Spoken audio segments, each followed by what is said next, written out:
I was raised by my 19-year-old cousin. I had no idea what was. I had no idea. I had no idea where babies came from. I didn't even know what was happening to me. And it's just something I accepted. At 72, Oprah Winfrey isn't just facing age. She's facing truth. Not the polished kind we've watched for decades, but something quieter, heavier, almost unsettling. After years of public battles with weight, health, and control, 2026 revealed something she could no longer outrun. What if the struggle was never about discipline at all, but biology? And deeper than that, what happens when the life you built becomes the place you feel most alone? This is not the Oprah you think you know. The biological betrayal and the set point reveal. Because the truth she uncovered didn't just rewrite her story, it exposed something far more unsettling hiding in plain sight. It wasn't a lack of discipline, it was a rigged game from the start. For over 4 decades, the world watched Oprah Winfrey step onto stages, magazine covers, and television screens, carrying not just influence, but expectation. She wasn't just a media icon. She became the face of transformation, health, control, reinvention. And yet, behind all that, there was a quiet war playing out inside her own body. Now here's where it gets uncomfortable. Back in 1988, Oprah rolled out that now iconic red wagon filled with 67 pounds of fat on live television. It was dramatic. It was unforgettable. It was supposed to symbolize victory. The message was clear. Discipline works. Control your body, control your life. And for years, people believed it. Maybe you did too. But fast forward to 2026, and that moment hits very differently. Because during a deeply personal interview, Oprah revealed something that completely flipped the script. Doctors had finally explained what she had been fighting all along. Not weak willpower, not inconsistency, something far more stubborn. Her body had a set point. And once you understand what that means, everything starts to change.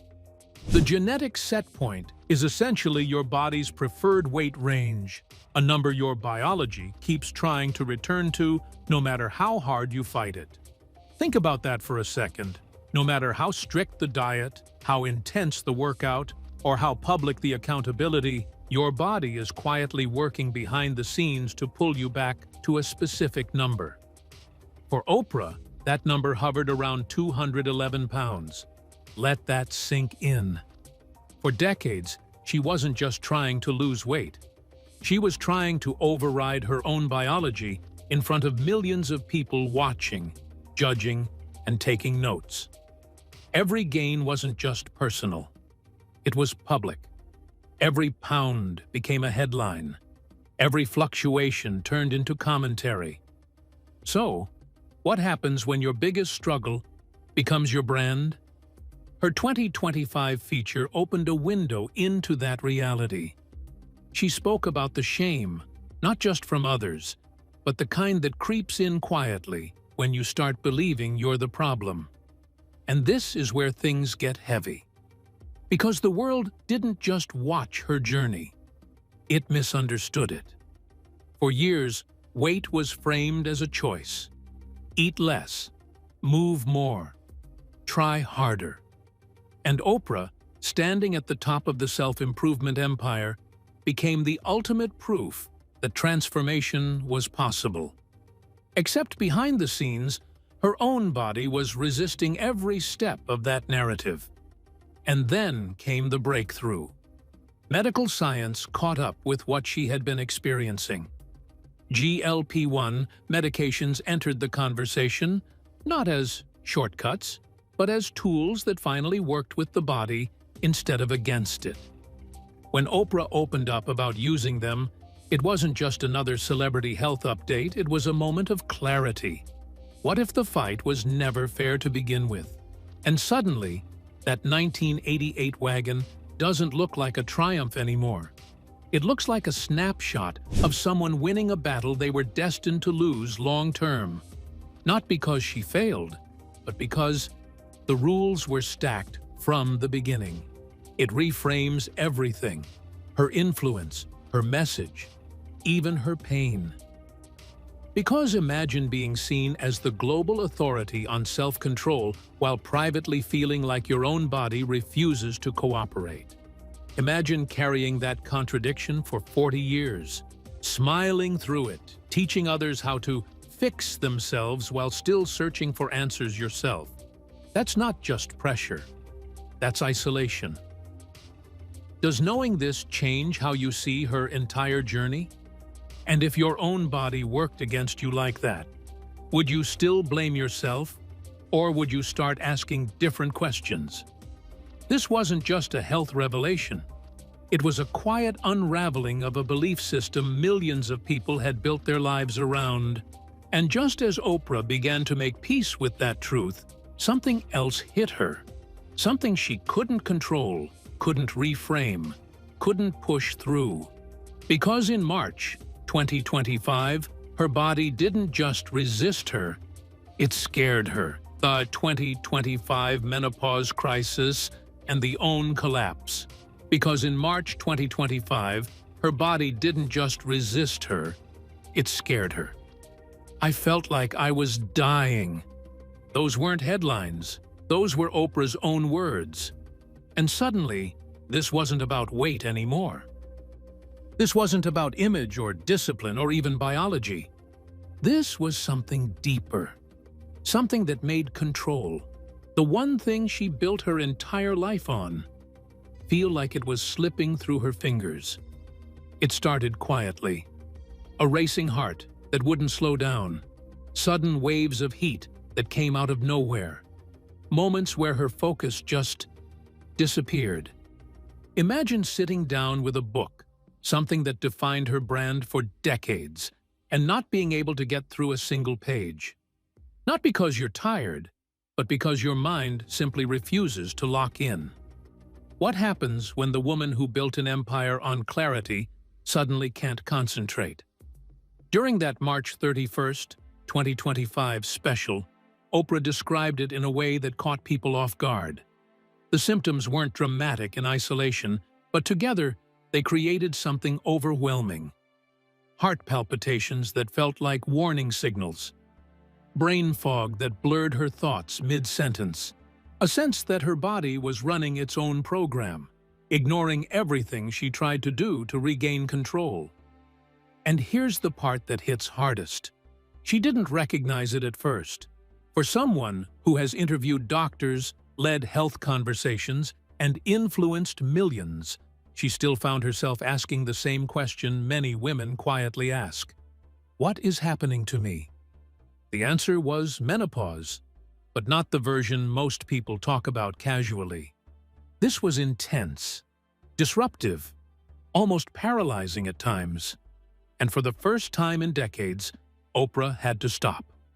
Her famous book club, a cultural machine that could turn any title into a bestseller overnight, slowed down. Not because she wanted it to, because she couldn't keep up with it. The woman who once read scripts, interviews, and manuscripts like clockwork suddenly found herself in unfamiliar territory. Now pause for a second and think about that. Can you imagine being a billionaire, having access to the best care in the world, and still not being able to focus on something as simple as reading a page? What is success worth if your own body decides to shut down when you need it most? But while her physical world was shaking, something else was happening quietly in the background. Something that didn't make as much noise but hit just as hard. Her network, OWN, the Oprah Winfrey Network, was supposed to be her legacy play. A platform she could fully control. A space where her voice, her vision, and her influence could exist without limits. But behind the scenes, the numbers were telling a different story. Losses were stacking up. Reports pointed to hundreds of millions gone, with estimates circling around $330 million. That's not a small dip. That's the kind of number that makes even powerful people pause. So while her heart was racing physically, her empire's heartbeat was slowing financially. And this is where the story becomes almost surreal. On one side, you have Oprah, the public figure, still composed, still respected, still carrying the image of control. On the other side, you have Oprah, the human being, dealing with a body that won't cooperate and a business that's under pressure. Two worlds. Both slipped at the same time. She became what some insiders quietly described as the invisible queen. Present, but pulling back. Influential, but less visible. Still powerful, but navigating something deeply personal that no amount of money or fame could fast-track. What do you hold on to when control starts to disappear from both your body and your empire? Because this wasn't just a health scare. It was a moment where everything she built, her image, her rhythm, her control, was tested at the same time. And yet, she didn't collapse publicly. She adjusted. She stepped back where she needed to. She spoke about it carefully and honestly, but without turning it into a spectacle. That alone says a lot about where she was mentally. But if you really want to understand why she fought so hard to keep everything steady, why letting go felt almost impossible, you have to go much further back. Not to a studio, not to a stage, to a hospital room, cold, quiet, 1968. Because long before the fame, before the billions, before the control, there was a moment that shaped everything she became. The ghost of Kosciuszko, the 1968 secret. And that cold hospital room we're about to step into, it's not just a memory. It's the origin of everything that came later. Before she was the queen of media, she was a 14-year-old girl in a hospital bed, mourning a son the world would never know. Not a headline, not a brand, just a child in pain, in rural Mississippi, carrying a loss so heavy it would shape the rest of her life. To understand the empire, you have to understand the silence. She was born in 1954 in Kosciuszko, Mississippi, a place where life moved slowly, but hardship moved fast. By the time she was 9 years old, the world had already started closing in. Abuse entered her life early, quietly, and repeatedly. From 9 to 14, she lived in a reality most people can't even process, let alone survive. And here's the part that changes everything.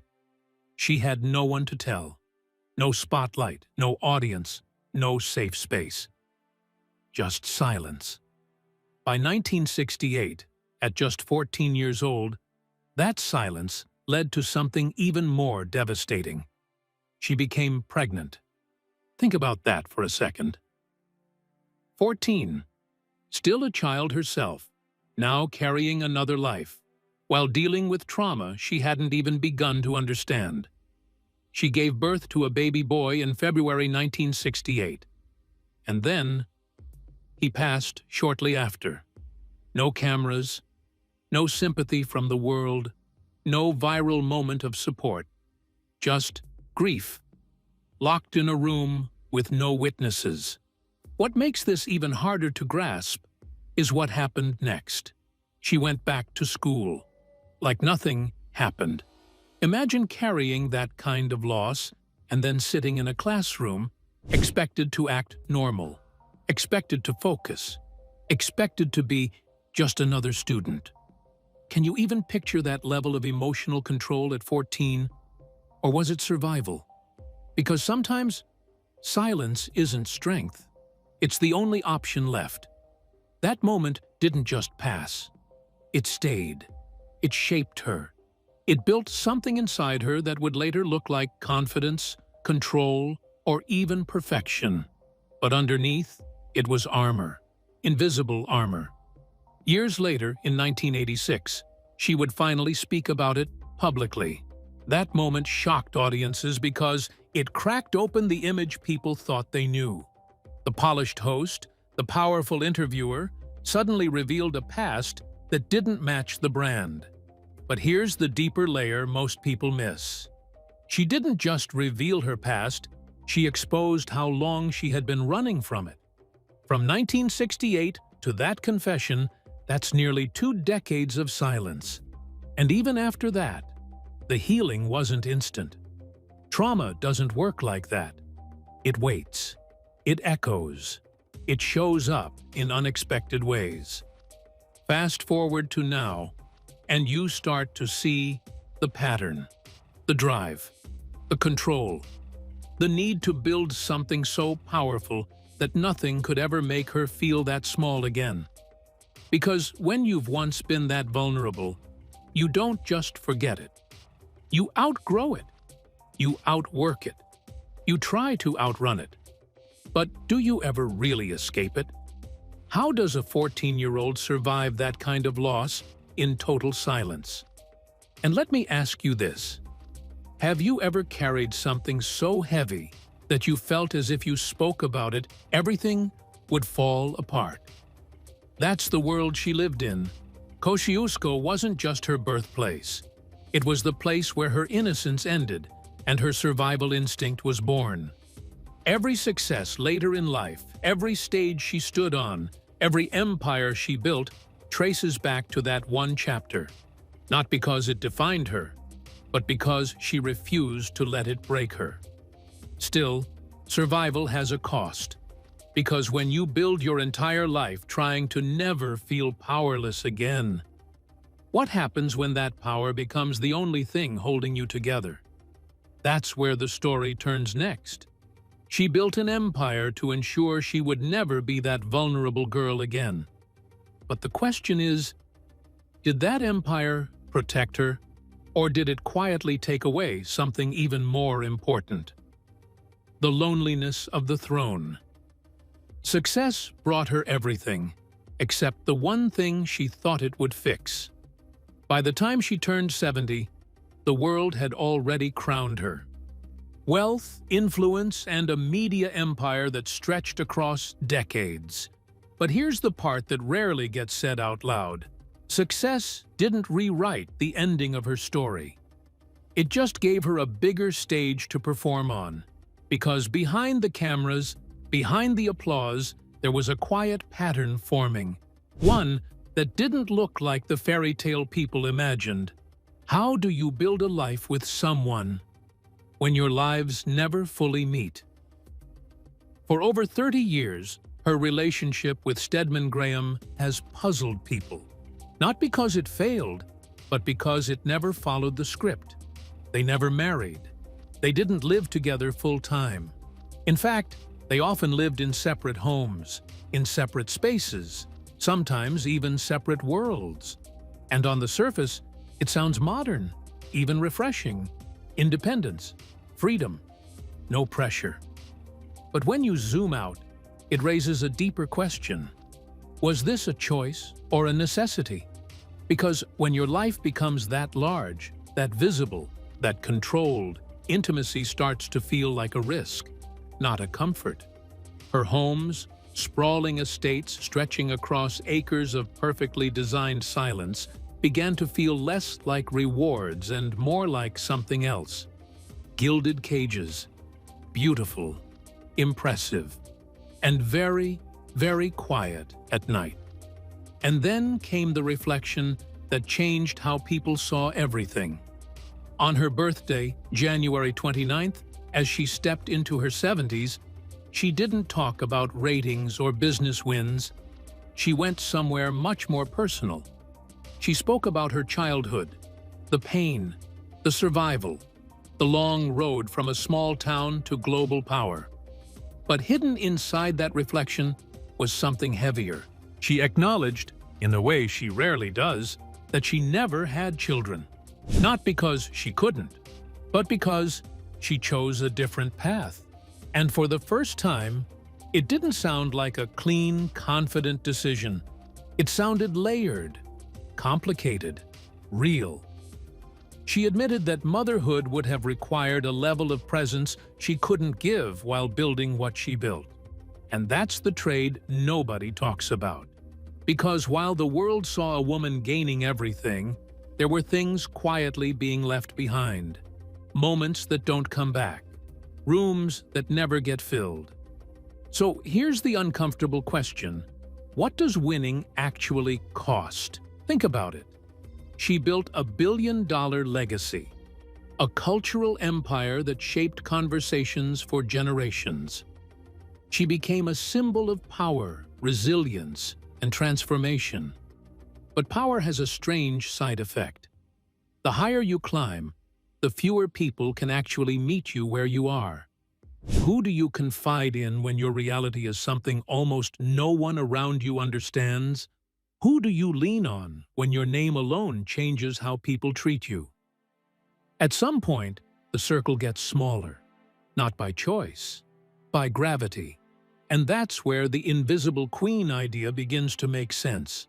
Not invisible to the world, invisible in a different way, untouchable, unreachable, alone in a room full of people who admire you but don't truly know you.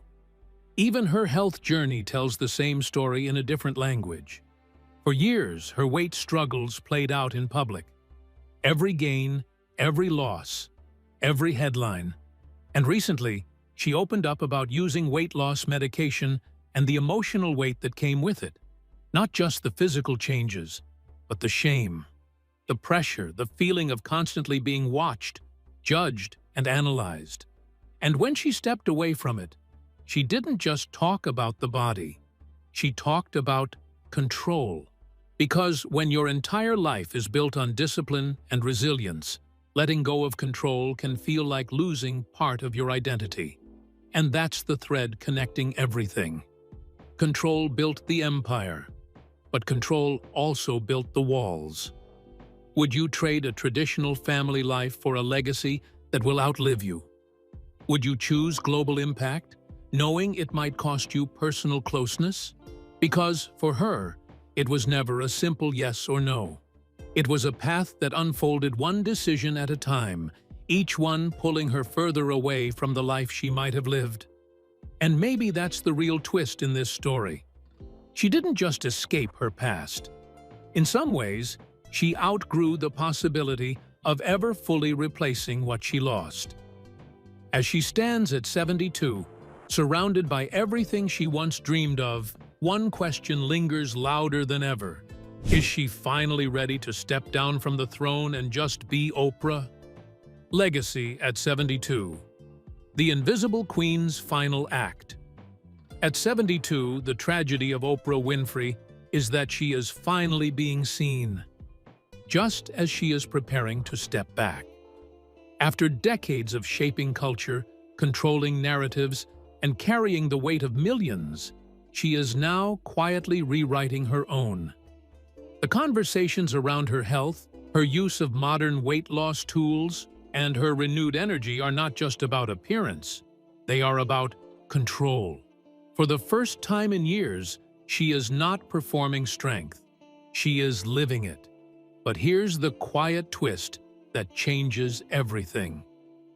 While the world celebrates her transformation, the emotional math does not balance so easily. The empire is intact.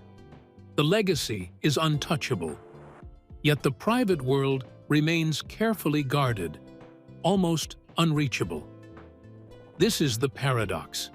The most recognized woman on the planet, yet still deeply unknown where it matters most. Picture it. A vast estate, silent, pristine, almost too perfect.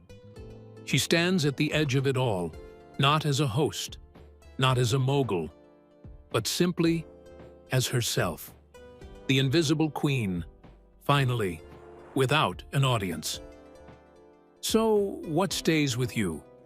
The power or the solitude? And when you look at her story, do you see tragedy or the ultimate hard-earned triumph? At 72, the Invisible Queen finally steps out of the spotlight. Not defeated, but unmasked. From a Mississippi farm to global power, Oprah Winfrey paid a price few truly understand. Now she chooses peace over performance. What stayed with you most? Was it tragedy or triumph? Comment, like, subscribe, and tell us who should we unmask next.